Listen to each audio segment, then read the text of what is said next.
napapansin sa iyong mga kapaligiran.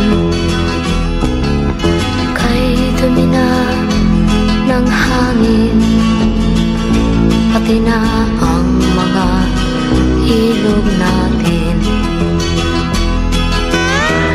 Hindi nga masama ang pag-unlad, at malayo-layo na rin ang ating narating.